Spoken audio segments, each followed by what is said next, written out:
Hello everyone, myself Udaya, working as Assistant Professor in the Department of Agricultural Engineering, Sri Shanmuga College of Engineering and Technology. In this video, we are going to discuss about types and classifications of surveying. So coming to the types of surveying, before that, surveying is the art and science of measuring distances and angles to determine relative position. We have two types of surveying. We can also call it as primary divisions of surveying, plane surveying and geodetic surveying. First one is plane surveying. Okay, as the name itself indicate, uh, here the earth surface to be surveyed is assumed as plane. Plane means flat object. Okay, here the curvature of the earth surface is ignored. Okay, when we are planning to measure distance between any two points, that is considered as a straight line. Okay, plane surface means flat surface, but actually our earth is not a plane figure. Okay, it's a curved object or spherical object. Okay, but here we are completely ignoring the curvature of the earth and we are considering only the plane part of the earth. Okay, here the line joining any two points is considered as a straight line. Okay, and this plane surveying is adopted only when the area to be surveyed is less than 260 square kilometer. Okay, if the area to be surveyed is more than 260 square kilometer, then geodetic surveying is applicable. Okay, so this surveying, plane surveying, is used for small projects like preparing a layout of a building, or small projects like highway, railway, canal construction, dam, bridge construction, and it is used for various purposes like geographical work, geological work, etc. Okay, so in plane surveying, earth surface is assumed as a plane object. Distance between any two points are considered as a straight line. Okay, the area to be surveyed is less than 260 square kilometers. The second type of surveying is geodetic surveying. It is otherwise called as trigonometrical surveying. Here, the surveying is the earth surface is considered as a spherical object. Here, it is not considered as plane. Okay, as you see in this image, the shape of the earth is geoid shape. Okay, some geoid means some irregular spherical shape. Okay, here the line distance measured between any two points are considered as curve, as you see in this image, curve. Okay, this survey is adopted when the area to be surveyed is greater than 260 square kilometer. For doing this kind of surveying, we are in need of some sophisticated instruments and we need accurate methods of observation. This surveying is adopted in general by Great Trigonometrical Survey Department of India, and this survey, geodetic survey, is usually done at night time with the help of arc lamps in order to eliminate shadow problems, and also in order to eliminate atmospheric refraction like angular observations and all. This particularly preferred only during night time, and for lighting source arc lamps are used. This is conducted by Great Trigonometrical Survey Department of India. So coming to the classifications of surveying, generally surveyings are classified based on different aspects. The first classification is based upon the nature of the field. The first field is land. Okay, land where we live in. Here, to determine relative position of objects on the earth surface, this land surveying is done. Land surveying further divided into topographical survey, cadastral survey, city survey, etc. As I already told you about topographical survey, cadastral survey, city survey in my previous video, I'll give a brief introduction here.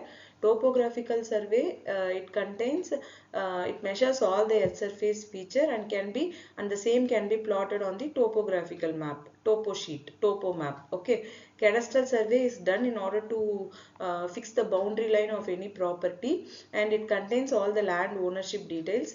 City survey, it is used for town planning schemes or preparing layout of any building or any projects like water supply, sewer lines, laying out works. This city survey can be done. So you can see in this image the surveying which is done on the land surveying. So next classification based on the nature of the field is marine or hydrographic surveying. As the name itself indicate, this survey deals with water bodies. Why we need to do surveying in water bodies? We need to do survey in water bodies also in order to in order for navigation works, like to determine routes to reach from one place to another place by means of naval transportation and water supply, harbor works, in order to determine mean sea level. This marine or hydrographic surveying can be done, and also we can measure discharge from any streams, and also to determine depth of water, and observing fluctuations of ocean tides in the center of the sea. So for these purposes and all, marine or hydrographic surveying can. So you can see the image, the example for marine or hydrographic survey. The next classification based on the nature of the field is astronomical surveying. Astronomical surveying, it deals with the heavenly bodies such as sun or any fixed star. In this surveying, we will be able to determine radius of the earth, distance of earth from sun, and about other planets, its location, position, latitude, longitude, time variations and all can be determined by astronomical survey. The next classification based on the objective of survey. For what purpose we are doing this survey? So there are so many purposes, like engineering survey. It is used for engineering projects like road, railways, bridges, dams. It is done in three stages: reconnaissance survey, preliminary survey, and final location survey. Reconnaissance survey is the pre-work. Before starting up any work, any surveying work, we have to visit the field in person and analyze the characteristics of the area to be surveyed. Okay, so what are the instruments required, what are the pre-work we have to done before starting up the surveying? This is reconnaissance survey, pre-visit before starting up the survey work. Okay, next one, preliminary survey. Preliminary survey means initial survey, like setting up works and fixing up the station points, like main station, survey station, tie stations, drawing the baselines and all, done in preliminary survey. Final location survey, starting our measurements, measuring distances and angles, all done in final location survey. Then coming to military survey, it is used for determining points having strategic importance. Mine survey, it is used for the exploration of mineral wealths of our country, like gold, coal, and other quarries and all. Next, geological survey, it is used to determine different strata in our earth crust.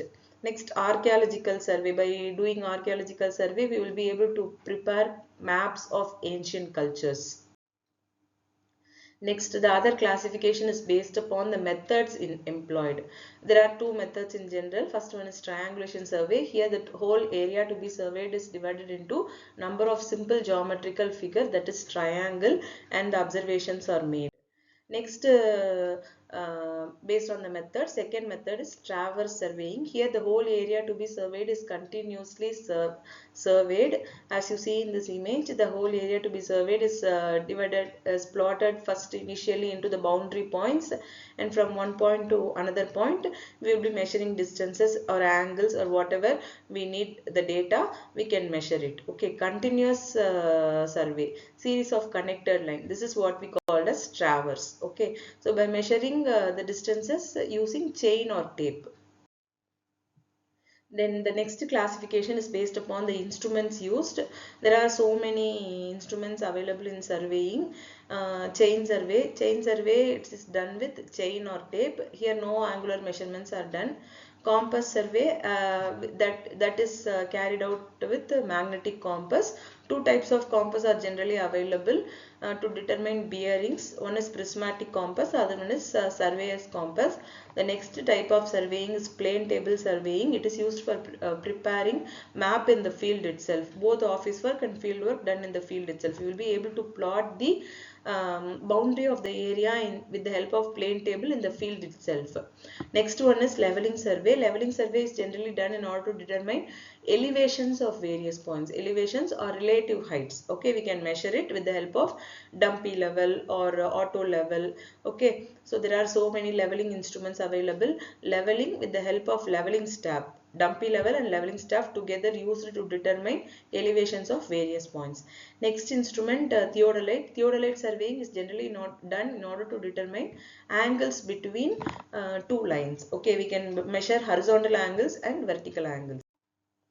Thank you. So in this video, we have discussed about types and classifications of survey. Types, two types, plane surveying, geodetic surveying, classifications based on various aspects. First classification is based on the nature of the field, land, water and air. The next classification is based on the methods employed, triangulation, traversing. The next classification is based on the objective of the work, engineering survey, mining survey, military survey, like that. The next classification is based on the instruments used. Okay, so chain survey, compass survey, plane table survey. So this is a quick recap of the things that we have discussed in this video. Thank you for watching. Thank you, students.